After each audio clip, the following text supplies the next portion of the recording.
Борец вольного стиля Иван Кизли, выступая в составе сборной Молдовы в весовой категории до 86 килограммов, одержал победу в 1/8 финала над борцом из Армении. Встреча завершилась со счетом 11-3. В четвертьфинале борец из Гагаузии встретился со спортсменом из Польши, над которым одержал победу со счетом 12-7. В схватке за выход в финал чемпионата мира Иван Кизли уступил сопернику из США со счетом 11-1. Однако в схватке за бронзовую медаль мирового первенства борец из села Кангас одержал победу со счетом 5-3 над борцом из Казахстана. Иван Кизли поделился, что он доволен выступлением на чемпионате. Я очень рад и много старался, много к этому шли. Долго тренировался с 9 лет и наконец-то достиг. Спасибо всем, кто меня поддерживает, кто приехал сюда, кто старался. Всем спасибо. Успешно выступил на чемпионате мира еще один молдавский борец Василий Дьякон, который также стал бронзовым призером. Ожидал медаль 100%. Ну, конечно, я поехал там за золото, но получилось бронз. Хорошие схватки я сделал, опыт хороший я получил. В принципе, я доволен за мой результат. Дальше буду работать больше. По словам тренера Романа Дерменжи, его воспитанники справились с поставленной задачей и в дальнейшем будут еще усерднее тренироваться. Ваня боролся здорово, молодец. Первая медаль его на международном уровне. Я думаю, не последний. Хороший парень. Он очень трудоспособный, режимит, тренируется хорошо. Результат будет, еще лучше будет результат, я думаю.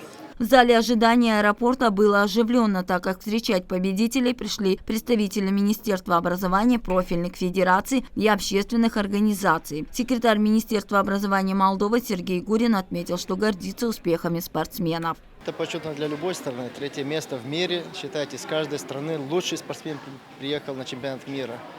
И, конечно, для нас это большая гордость, это почет, потому что нашу страну представили наши ребята. И это для нас очень большие эмоции, потому что встречаем их с радостью. Это, не знаю, для нас это как Олимпийские игры. Заместитель председателя фонда ИФАВИС Валерий Заболотный подчеркнул, что спортсмены показали хороший результат. Нам сегодня не хватает ковров, залов и немножко финансирования. Много не надо. Борцы настолько скромные. Вот посмотри на этого мальчика. Да? Он скромный, ему не надо миллионы. Ему не надо миллион. Сегодня ему нужно просто, чтобы был обед, ужин и чтобы была витаминизация. И все, больше ничего не надо. Президент Федерации вольной борьбы Гагаузии Гаджи Гусейнов рад, что молдавские спортсмены прославляют страну на зарубежных соревнованиях. Для нас это очень большая радость. Вот в такое тяжелое время хоть какая-то радость частица для народа нашего, для республики, для автономии. Это ребята, это будущий цвет нации. Это ребята, которые будут продвигать нашу, так сказать, культуру на других коврах мира. И это очень, я не могу передать, какая-то радость для нас всех. Этот труд тренеров, он не зря прошел. Бессонные ночи, гонка веса, там очень много там всего стоит за этой медалью. Очень много.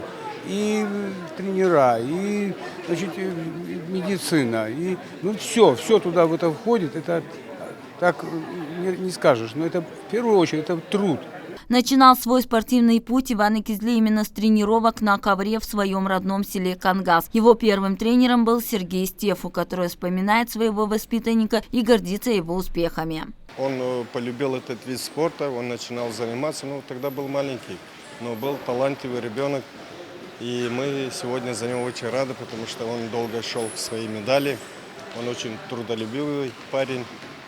Мы его поздравляем, желаем ему дальнейших успехов. Бронзовый призер мира по вольной борьбе Иван Кизли начинал свой спортивный путь именно с села Кангас.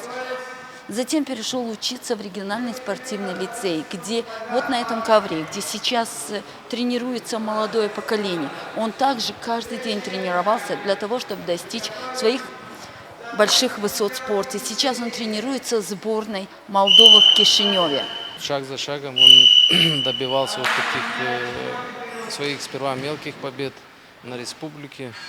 И благодаря тому, что я думаю, что он здесь учился в нашем спортивном лицее, вот он взял вот всю базу, которая ему пригодилась на сегодняшний день показать на чемпионате мира и привезти медаль.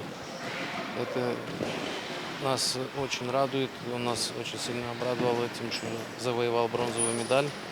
Хотя в сложнейшей борьбе с казахом 4-3, но он выиграл, и мы очень рады. Дети, которые тренируются в Камрадском спортивном лицее, говорят, что будут усердно заниматься и достигать таких же высот, как спортсмен Иван Кизле. Наконец-то он принес медаль в Гагаузию. 3-е место – это очень высокое достижение для Гагаузии. Так что мы всей командой поздравляем его. Ванька молодец, мы за тебя болеем. Вперед, вперед, вперед. Болели за тебя. Все четко сделал, красиво. Выиграл казаха. Упорная встреча была очень. Молодец, удачки дальше держать. Мы тоже будем стараться принести медали с Европы, мира. Как сам спортсмен знаю, выступал тоже на чемпионате мира и понимаю, каково это выступать там. И он переборол в себе все страхи, очень много трудился ради этого. Это очень достойный и заслуженный его результат. Успешно завершен очередной чемпионат мира по разным дисциплинам. Серебро по греко-римской борьбе, серебро и бронза в женской борьбе, 2 бронзовые медали по вольной борьбе, золотая и 3 бронзовые медали в грэпплинге. Это высокие результаты спортсменов Национальной федерации борьбы Молдовы. Зинаида Канцер, Влад Табачук, Алексей Герчук, РТ Новости.